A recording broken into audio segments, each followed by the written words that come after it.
Hello everyone, my name is Chung Woo-yeon, and today I'll commend you the Changdong Historic and Cultural Road as a youth culture commentator. Currently, I'm a first grade in high school, 17 years old, and I belong to International Exchange Cultural Promotion Institute. Our institution cultivates global leaders and introduces Korea's precious history to the world. Today, I would like to introduce Changdong History and Culture Roads as the second time of Dobong-gu History and Culture Trail. Today's purpose is to study more about the history and culture of our area and to spread it to the people around us. The commentary order is first, we'll take a look of the Changdong-li Stone Guide tablet. Next, Changdong Historical and Cultural Park. Third, Cheontae House Site. And finally, we'll look around Hamseokhan Memorial Hall. The first course is Changdong-li Stone Guide tablet. To begin, let's talk about the origin of Dobong-gu's geographical names and the origin of the four Dong names in Dobong-gu. The name of Dobong-gu originated from Dobong Mountain, a famous mountain in our area.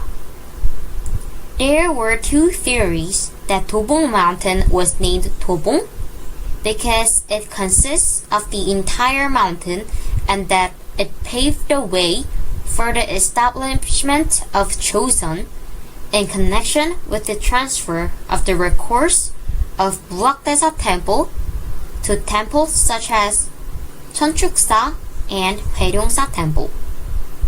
In the record, Dobong Mountain is mentioned and there is a stele for Iin of Yeongcheon-gun in Dobong-dong at the foot of Dobongsan Mountain. It was built in 1509 and has the word Dobong. Yeongchun County's Iin is the son of King Sejong's ninth son, Idang of Yonghae County. The record let us know that the name Dobong has been used for a very long time. Dobong-gu typically consists of Changdong, Sangmun-dong, Bangak-dong, and Dobong-dong. Changdong was named because there was a grain warehouse of the Joseon dynasty. The stone tablet engraved with Changdong-li had been erected in the vacant lot next to Changdong Elementary School for a long time, but it was left damaged due to the long weathering. In 1994, as part of the 600th anniversary project of Seoul, stone milestones were designated as 267 out of 600 scenic spots in Seoul. A man named Kaesong and his wife suddenly died, and his son regretted that he could not serve his parents with care, built a house in front of his parents' graves, lived for many years and died, and built two filial piety gates to honor his filial piety and his filial son Nam Gong-ji and his wife Hae Dong-jung. There was a theory that his son Nam Guk-cho and his son received filial piety from King Go-jong of the Joseon dynasty.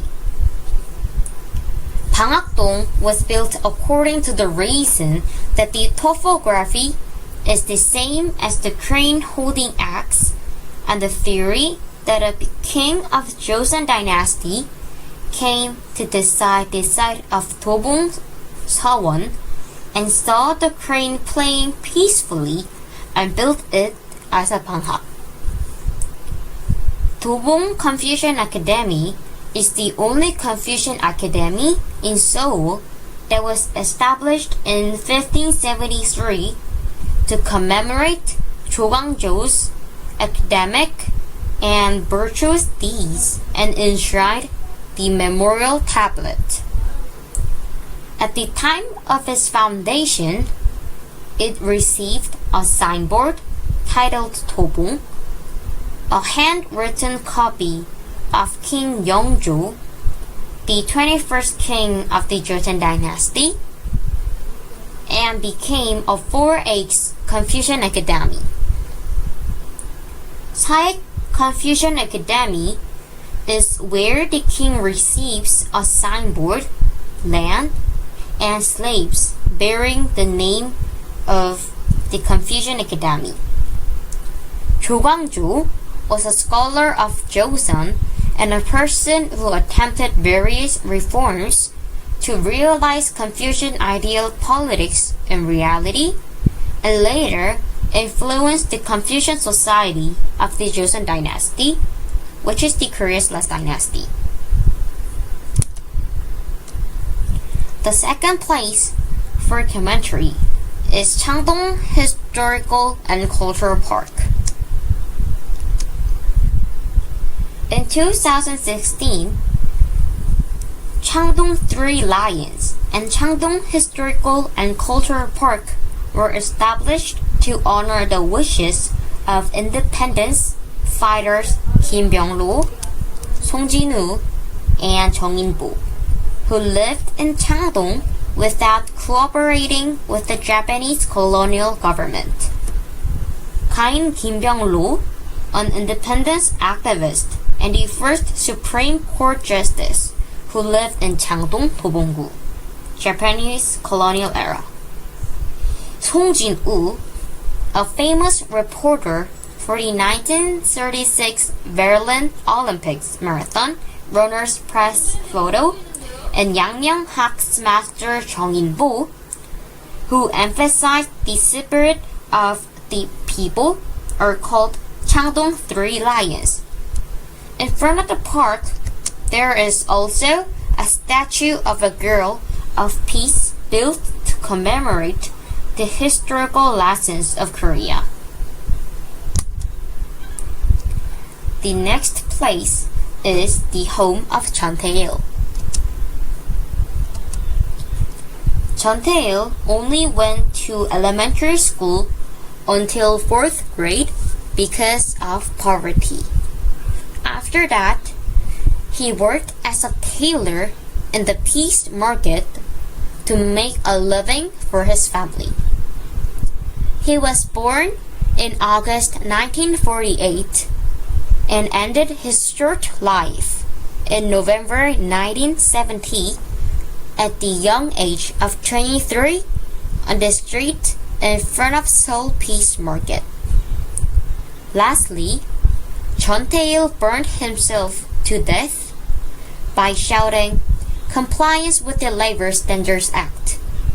We're not machines. Let us rest on Sundays. And don't overwork the workers." His death was an important occasion for the development of the Korean labor movement, raising public interest in labor issues by accusing workers who suffered from low wage, long-term labor without minimal legal protection. The current housing site is not just the land where apartments are built by development, but a land that contains the most sacrificial human memory for a great cause in modern Korean history. The final place to commend you is the Hamseok-han Memorial Hall. This small memorial hall was built to honor Hamseok-han, who was a human rights activist, poet, educator, journalist, and historian who represented Korea. Hamseok-han was born in 1901 in Yeongcheon, Pyongan Province and was anti-Japanese with consistent thoughts and beliefs throughout his life. He was a leading thinker, civil rights activist, and writer of modern Korea who has been leading the anti-dictatorship movement. The Hamsakkon Memorial Hall is opened from 9 a.m. to 6 p.m. every day, and admission is free, and guest rooms are charged through reservations. So for this, today's commentary of Changdong Historical and Cultural Road is end. I hope everyone enjoyed today and noticed the importance of Korea's history and culture. Thank you for listening.